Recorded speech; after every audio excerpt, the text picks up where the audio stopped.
Mizkiff, friend of, like, even as he says, nobody, was blasted by Imaru, his ex-girlfriend, basically for saying, or for assaulting her, blackmailing her, abusing her, and a plethora of other allegations, some pretty deep and heinous stuff. I'm just gonna play this one real quick.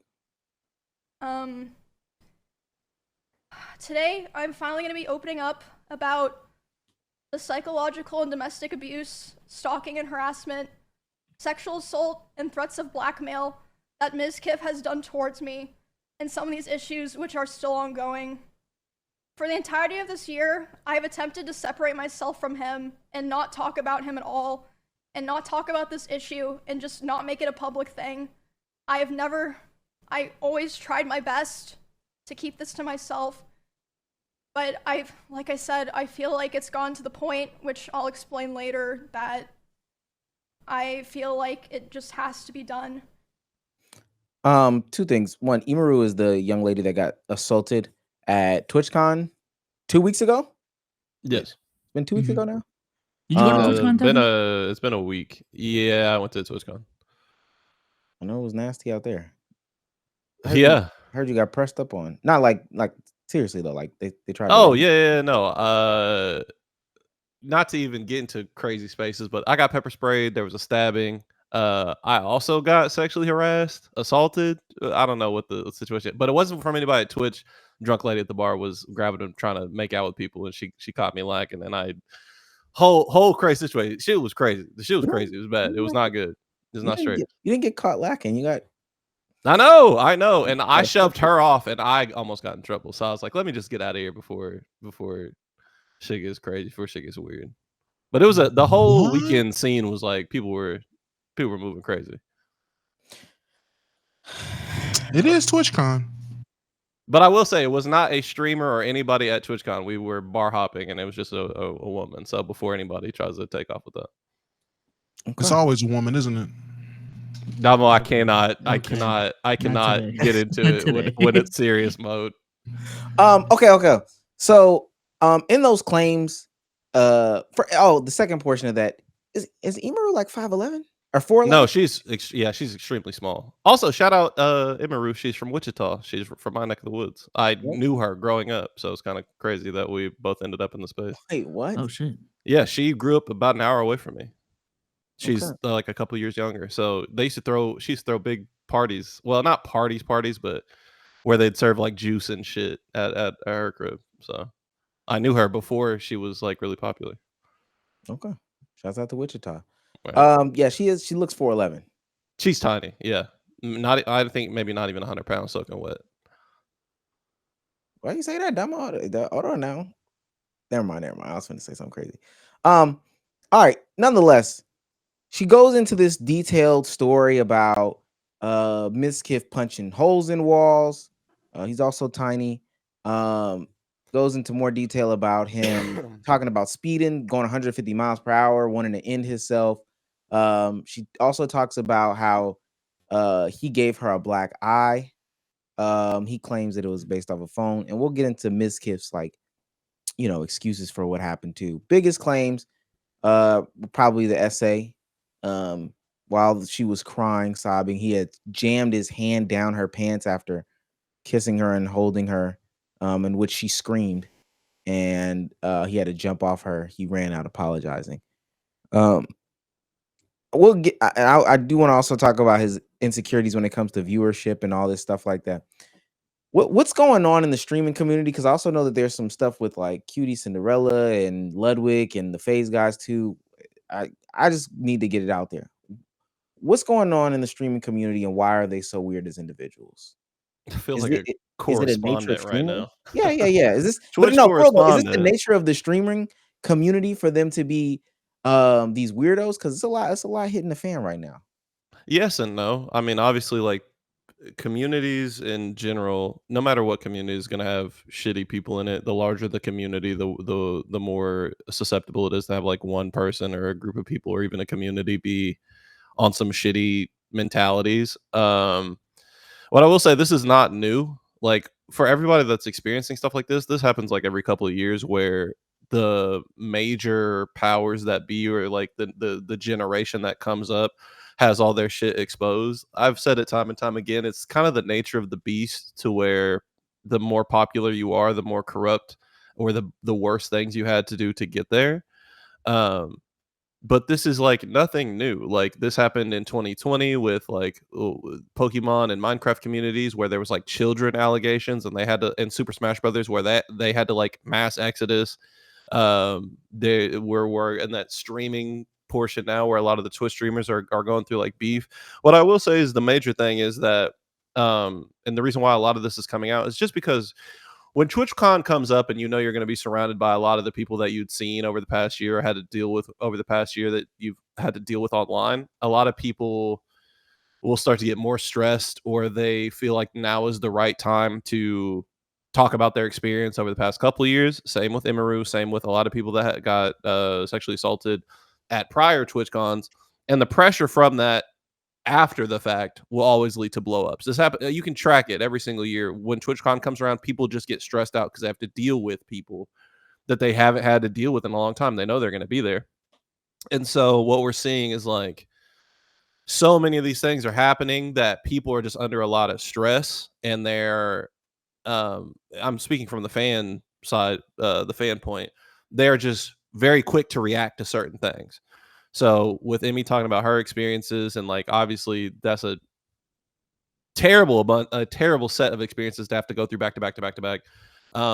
People are just ready and like reared up to be more aggressive towards intolerance. Like they hear about that and they're already mad. So they hear about the cutie shit and then the Nina shit, and they hear about the Ludwig shit and the Hassan shit, and they're just like already ready to be like, well, fuck this. No, we're already dealing with this. We're already dealing with this. Fuck all these guys. Get rid of all of them because they're charged up. But this isn't anything new. You know, we hear about this shit every couple of months, and it's from some different creator. I don't know why we're shocked. Such as does streaming and popularity make you evil? I would say obviously no. But it can expose who a person truly is, or it can expose the level of boredom someone may truly acquire. Because I think that is honestly more than these people coming into it and being malicious people, or people that have these desires. I think some people just do weird stuff because they have time to do weird things. And maybe that does still track with the first thing I said. Potentially, I could even see that, but I don't think that streaming coherently means for this to be a point in case. Not at all. Like literally, no part of streaming would, or really anything, but especially streaming would have any reason to behave in certain weird ways. Well, maybe it's like what were you gonna say, Bezos, before I? Well, I just have this general theory because I don't think this problem is exclusive to streaming.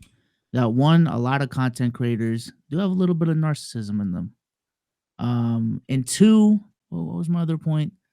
I think like I maybe think of something else, but like a lot of us are like competitive in nature, or a lot of us have like obsessive mentalities. Like to Tevin's point, I think to be one of the best, one of the biggest, you have to have like an obsession with content creation.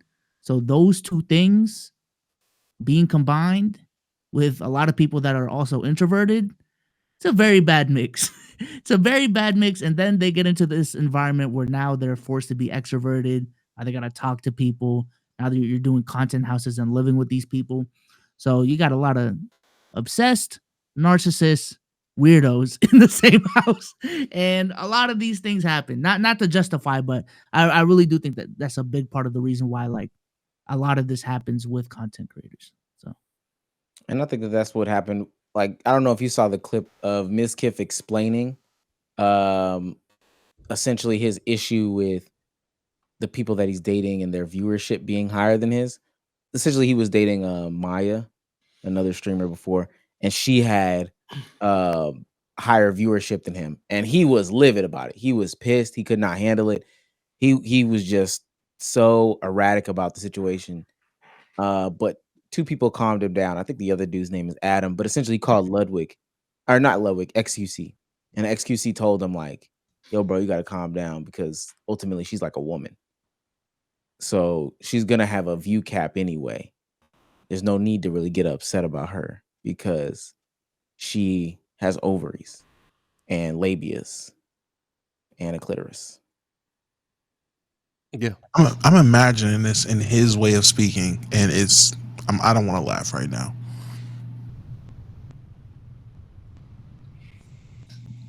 So yeah, Omar, did you want to ask me any leading questions into? No, hold on. Okay. So if it's not streaming inherently, why does this keep happening on Twitch? Is there something special about Twitch specifically that keeps having this recurring issue happen on Twitch? Like Tevin said, this is year in and year out at this point. Oh, that's easy. Twitch is the go-to when it further people's mainstream thought of streaming. Like people's go-to for streaming is Twitch. Just like a lot of people, we're in a generation now where people's first thoughts on content creation is now TikTok. A lot of people, their go-to now is I'm a content creator because I'm creating content on TikTok. That's the same thing it is for streaming. People inherently are evil.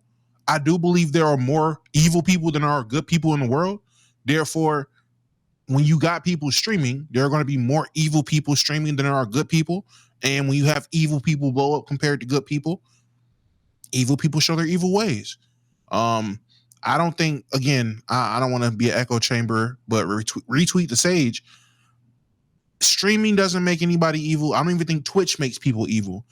But when Twitch is the platform where people default to go to start streaming or to watch a stream, whatever it is that involves streaming, that is where majority of the evil people will go. They're going to show their heads. They're going to literally, some of them will show their heads. But so, and this is where I think, especially Tevin can give us some insight.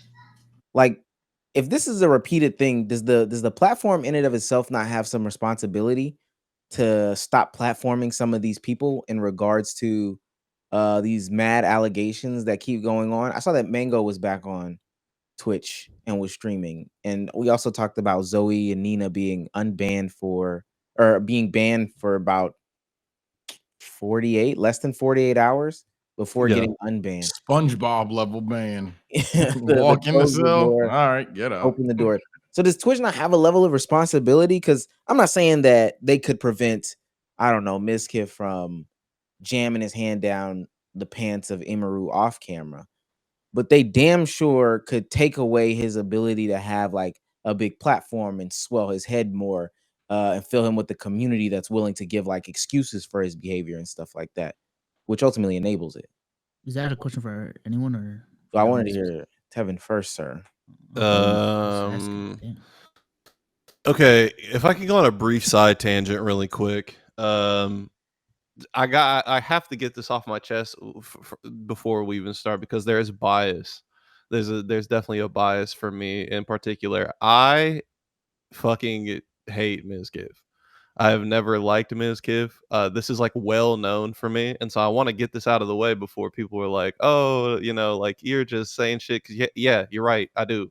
You're definitely right. Allow that bias to decide your own opinion. But is it Twitch's responsibility to not like promote this or to sweep this under the rug? Yeah, absolutely. I've talked about this that the problem is a circle. When the thing that gets you the most attention is the traffic of the reality show that you've kind of spun, you're inevitably just going to have problems, right? If the thing that inherently drives people to your site is catty, problematic things, you're going to promote a culture in which people respond to it, and they respond, whether it's positive or negative, they're responding, which creates more traffic for you. What I mean by that is, like, if you're promoting these IRL reality type streams and more crazy shit happens, and traffic comes directly from that, those people that are going to Twitch to watch these streams specifically want to watch that type of content. And then it just builds from there, right? The audience, now they're talking about it. Now there's communities directly associated to it. And so it'll just get bigger and bigger and bigger. And what comes with that sort of reality show style of meta that we're currently in is that the lines get blurred, and shit like this is inevitably going to happen. It already does happen. Don't get it twisted. especially for women, every woman you know damn near has been harassed or assaulted. Like, it's just damn near facts at this point. But for it to be broadcast, and with the reality show Meta being so close to it, with like all these girl streams, these dating streams, it is so close to that line that people really can't decide what's real and what's not. And so you have these big ass drama moments over shit that's really serious, that's not taken seriously until somebody sits down and is like, look at this, like I'm getting fucked up, my life's fucked up over this. Twitch has a responsibility to like not promote these things, or really just promote other things to try and drive traffic in a more positive light, or just a more stream entertainment focused light.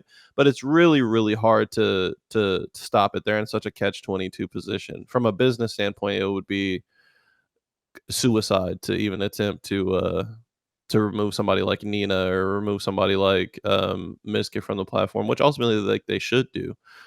But they would just be, I mean, tying their own hands behind their back until they have like until the meta shifts, essentially. Can I ask? I wasn't sure if anybody was about to go. My phone was looking at something. Can I ask Omar? Do you feel it's Twitch's responsibility to make a decision on So Imaru comes out, says everything that happened to her, makes her claims. You feel that Twitch has a responsibility to do something immediately versus waiting to see the information, seeing where the story goes, if anything's true, if it's not, or hey, allegations, negative publicity, get him off our platform for the time being?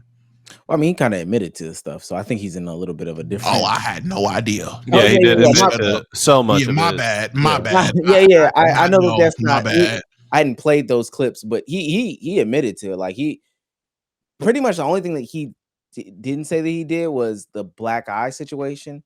He claims that it was because he has this routine of throwing the phone on the bed. Like, he's brushing his teeth, and I don't know how y'all's rooms are set up, but he's brushing his teeth in the bathroom, and he like and the bedroom and the bathroom are next to each other. So he just throws his phone on the bed before he gets in the bed. And in him throwing the phone on the bed, it hits her in the face and it gives her a black eye. That's his story. Yeah, I want y'all to be just in general. If everybody could, if you haven't seen it and you want to discuss it, go watch that video about how he talks about what happened, because it's so funny in the sense that he admits to everything that he did. He just goes, "Yeah, all of these things happened, but it's not a bad thing that these things happen." And that's where it's like such a funny.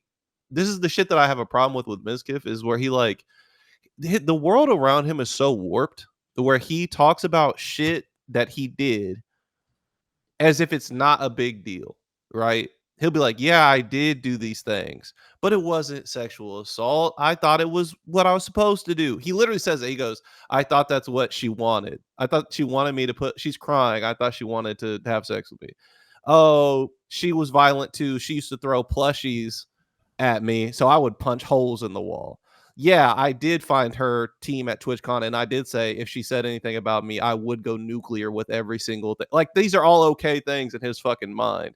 And this is the part that I have, like, yeah, everybody there's bad shit out there. There's bad people on Twitch, but to hear somebody like rationalize the shit is cool and try to convince you and his fan base and all these other people that the shit is fine, that he does all these things, is where it's like,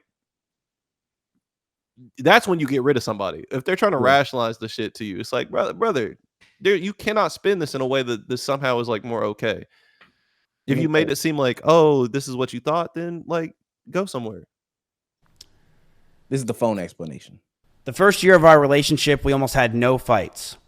We started to date officially in January of 2022, and up until my cancellation, everything was perfect. She brushed over that I threw water bottles or my phone near her, but that wasn't during fights. I want to make that very clear. It would be me throwing my phone on my bed when I brushed my teeth. She did tell me she got a bruise from it, and I stopped. That's all that happened. I will throw you and show you an example, chat. I'm brushing my teeth. Right here. Look at me. I would throw my phone on the bed. I would just lob it over because I was going to bed. So I would just throw the phone. Now that's his explanation. Well, also like happens after that is I do some research. There's a specific point in time where this thing happens. She has the black eye. Imaru goes on stream and she's like, "Oh, I got a black eye. I ran into the side of a door." And so I'm thinking to myself, like, yeah, I mean, if she got a black eye, huh? Even the phone shit, like Phone shit is now that I'm stupid. no, but now that I'm thinking about it, like I understand he kind of made it seem like, oh, I don't throw that. He doesn't throw it hard, but like just thinking about like just lobbing your phone on a bed with like a woman in it, like Yeah, why would you do it? yeah, Yeah, that can then still hurt. Like for real. I mean, would she got a also- bruise from it. She You also bruises have a easily, bad and she arraignment talks about it in her VOD where she's like, I asked him to stop throwing shit at me, even plastic bottles, because I bruise really easily, and people ask a lot of questions. She's like, there's so much to like. Really go and look into it because it's like we're talking about shit that one he's admitted to, but people have dug deeper into it, and they have clips from all the times he was dating Maya, where he like is geeking the fuck out about viewership, slapping her in the top of the head, yelling at her. They talk about him driving 100 mile an hour. Like he talks about this shit happening. There's people who talk like Senna talks about how he used to go to parties and he'd go up to people and be like, the only reason I'm talking to you is because your viewership's high right now. Like when he did the Streamer Olympics, he actively has his own stream where he talks about, yeah, don't you hate all those people? And he said, yeah, I went because it's good PR. I need to rebuild my stream. And it's like, this is that shit that I'm talking about. He's so excluded from the rest of this other shit. Like, yes, Twitch has a problem in total, but Mizkiff is so removed from this other shit because he's uniquely bad. Like, he is so uniquely bad about all the shit. And like I said, I like it goes so much deeper when people realize that he was an Ice Poseidon cameraman. And so he was literally built upon that fucking framework that everything is allowed, everything's content. That's where the N-word in the car shit came from. He was talking to Ice Poseidon about that. When he was saying all that racist shit about black people and Mexicans and Asian people, he was talking to Ice Poseidon about it. When he got bigger than Ice Poseidon, when he started his own content, he literally DM'd him and said, I don't need you anymore. I leached off of you and took all your viewers. There's a DM of him talking to Ice Poseidon like that. So what I've always understood that this shit was bad. It was always bad. And the fact that people like just gave him a reprieve because of whatever, it sucks. And to double down on this and go further, like I said, I'm not trying to go on a super side tangent, but Miz is such a unique problem that needs to be understood. I remember when I was talking to Senna when we were first like coming up at the same time, and I was like, yeah, dude, I don't like Mizkiff. And she was like, what? He seems like such a nice guy. He has this very interesting perspective where all he does, and I don't know if anybody watches Mizkiff, he literally begs women to come on, berate him, and make him look like some sort of cuck so that he can get clips just by hanging around women, and then make him seem way more popular than he is, and then they inevitably get a career from it. This happens so fucking often. They get a career from it, and then they inevitably learn that he will get jealous once you form your own career, and then they try to like disassociate from him, and then he starts geeking the fuck out. Senna went this way, and not entirely. She has her own career, but like all these women have their own career. Maya, Senna, Natalie Tran was a recent one. I think Honeybell was on. Well, maybe not. I can't remember. There's a ton of women, ton of women that started that way, and it bothers me so fucking much because he would. Yeah, the shit goes so deep. I could spend an hour talking about it. I'm not even gonna get too deep into it. But please just look at the science. Go look at. It doesn't take much. It take 5 minutes of evidence to find all these fucking women instances from each one of these women where they all talk about the same thing, and then they all act like. And it's not Senna's fault, but she's the most recent one that I can remember. They'll be like, "Oh, he's so nice." Yeah, no shit. That's like the whole premise is that he sells you a dream, and you can get viewers from him, and then the shit it goes sideways. But to answer Damo's question though, back to your question, the does Twitch have a responsibility? Yeah, I think so, and not just because that in the specific instance, Mizkiff kind of admitted that he did this stuff, but also for the reasons that Tevin is saying, like, yo, that your platform enables these behaviors, coddles these behaviors, and only does things for the most part in performative fashion, right? They pick and choose who they are going to continuously ban, not have over here, this, that, and the third, left, right, sideways. And based off of how popular they are or what the ecosystem says, that's when they'll do an unban, right? Because I mean, all of a sudden, Aiden's unbanned, Speed is unbanned. Like all these things happen, but if you were remaining consistent and true to your values, you would have kept them banned. No different than like how we kick a lot of shit for the stuff that they put up with and ultimately platform and champion. These people are no different. So yeah, Twitch should definitely take some responsibility, because then now it's spilling over into real life.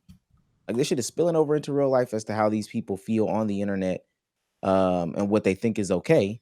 It's now happening IRL. Not that it's an excuse. I genuinely don't think they can afford to. Like Twitch is very top heavy, and Miz is I just looked up his Twitch tracker, like the 70th ranked streamer. He's averaging like 19,000 views. So like from a business perspective, I don't. There's VBot allegations there too, so yeah, it's bad looks all around. Twitch has a problem in the sense that like it's so much deeper than just Twitch. If they could nuke the whole thing and try to like restart fresh. Yeah, B-Souls is right. Like it's not productive, but it's so community based. Like the shit that's going on with like Cutie and Ludwig and Hassan and all them. Like it's so community based where some people will like demand it, some people will excuse it, some people will, and it being Twitch being a court of public opinion and public forum, they just can't do things that are gonna piss off the masses and drive them off the site. Yeah, it's a huge problem. Huge problem. I'm not gonna lie. I had no idea Mizkiff stemmed from the Ice Poseidon tree. That makes so much sense for why he's so damn weird. Why there's so many of these weird things coming from that circle of people in his content, and why he acts the way that he does. Tevin, oh my God, that makes so much sense. Dude, I had no idea. It's a circle of jerks. People always ask, like, how do these guys get away with it for so long? How do we not notice? Because you niggas don't look.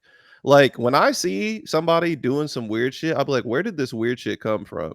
Like, you're a big streamer and nobody noticed how weird this shit was. It takes 2 seconds to look back and be like, oh, you came from weird shit. You've only been on weird shit, but people notice you in the moment. So they see one good thing from you and they're like, oh, I fuck with bro. Now you're tapping into streams. You gotta look. And people, I saw it even in the chat where I was like, it takes 2 seconds to look, and they'll be like, I'm not gonna do that. Just give me the summary. Well, then you either are attributing to the problem by not doing your due diligence, or you need to just like hop away from the situation entirely. One thing that I really can't stand is people forming opinions on just the last thing that they saw or heard or saw like a headline or whatever. And they didn't look 2 seconds into like how this shit started. If you can find the root, you can find the weed. You know what I mean? You can get people out of here if you just paid attention to recognize where they're coming from. Because like these motherfuckers are weird. Super, super weird. And if you don't know where they started from, like you're not gonna know, because they don't, people don't change all that much from where they started, like their initial goal from where they wanted to go. And if you start in a bad community, especially Ice Poseidon's community or Aiden's community, post 2K era, like you're gonna see some weird shit. I'm surprised he even got like re-platformed, because from my understanding, the first time he got canceled, like that was some career-ending shit. Mm-hmm. But for him to bounce back, for lack of a better term, like I didn't even think we the lawsuit just got dropped. The lawsuit for the shit that happened with him hiding sexual assault, she dropped the lawsuit after 3 years, and that's why a lot of people came back thinking that he got vindicated, as well as Ludwig dropped. One of the most damning things was that Mizkiff, Ludwig dropped a video on Mizkiff talking about the whole situation, which like 4 million people saw, which kind of formulated their opinions. And so when the lawsuit got dropped, Ludwig went back and said, well, this was my fault. I enabled this and I wanted to try to correct it, not knowing the whole time. Literally within like 2 days, Imaru dropped the other thing. I was like, oh, well, actually. Oh, this was recent then. Yeah. This was within the same week. So that's where a lot of people started coming from with Mizkiff. And is that where Ludwig was like, fuck it, I'm just not friends with anybody on the internet? Yeah, he tried to correct his mistake and be like, well, you know, the lawsuit got dropped, so clearly I was in the wrong. And then people were like, no, Mizkiff fucking sucks. And he's like, no, I have a responsibility to retract statements when I'm wrong. Well, then the shit came out and he's like, well, actually I was wrong. Maybe I should shut the fuck up. But then he said, as soon as he said maybe I should shut the fuck up, he goes, oh, actually Hassan's dog collar was a shot collar. Then people were like, what the fuck are you talking about? You don't know. Oh my God. And so then he comes back again. He's like, well, actually, I don't know. I fucked it up again. I actually want no beef. I'm tired of talking with everybody. I'm not friends with any streamers. And then people heard that and was like, motherfucker, a lot of people are your friends. And he's like, okay, maybe I am friends with streamers. I'll leave Like me the alone. friendliest dude in the industry. So like... that's his mistake, is that he keeps trying to like just say how he feels and is like trying to do the right thing, but inevitably is like uninformed and is not doing enough due diligence to stand on something, and so he ends up in bad positions. And like this shit is all like that. I wouldn't even call that him just saying how he feels. You're just trying to stay in front of whatever situation it is. You're just trying to be seen in a good light. You don't want to be tied to people's negative, bad stuff. So if someone that's deemed your friend does something bad, oh, let me get in front of this. Instead of just saying, oh, well, I have no clue what's going on, I'm going to just shut the heck up, stay out of it. That doesn't involve me. I don't know what's going on. Instead of staying there, we're going to make a hard stance to stay in front of it with the community. And then we're just going to keep doing mental gymnastics every time. I'm so glad what's happening to him is happening. With Luckwood, ever since we covered that whole thing with him and his friend that was drinking, and he's literally on stream actively promoting him to drink. Ever since he had that incident, I was like, yeah, I already wasn't into your content, dude. Something about you we don't know about. I don't know what it is, but there's something about you I don't like. And something about you just rubbed me the wrong way. And then seeing that, yeah, nah. I heard about that. That came across my timeline. The clicks and views are more valuable, like at the end of the day. So whatever it takes to have your public perception be great, whatever it takes to get you some clicks and views, it seems like that's what everybody's, they're gonna fall in the line of. That is a crazy ass switch up. I haven't looked into it yet. I know I'm supposed to record a video on it tonight, but I haven't looked into it yet. But just off that summary alone, and I know that there's way more to it. We gotta stop propping these people up, gang. There's no way around it though. Yeah, I mean, how does a platform exist without stars? Also, a lot of these people, you don't find out about them till they're big enough. So, and you also don't care about their past when you find out about them. The worst shit is actually, and it's like, I know a lot of people are going to get on my head about it, but like one of the worst things that I always consider is when some shit like this goes down and people go, well, good thing our good friend Queso would never do some shit like that. He just plays games. Like, nigga, you don't know Queso either. Yeah. Like, in 4 years, this whole shit could look just as bad on him. He could have motherfucking monkeys in his closet doing slave work, and like we won't find out about it until They're the Clippers. You just don't know. So you always throw. Like, people go under the bus and they're like, well, good thing my streamer, and it's like, nah, hit them too. Like, you don't know about your streamer, buddy. You don't know shit about anything. You really don't. The only thing that you should ever do is be like, okay, I didn't know this. It's okay to change my mind about new information. It's okay to like stop doing this shit. I said the same thing about Low, and then he cheated.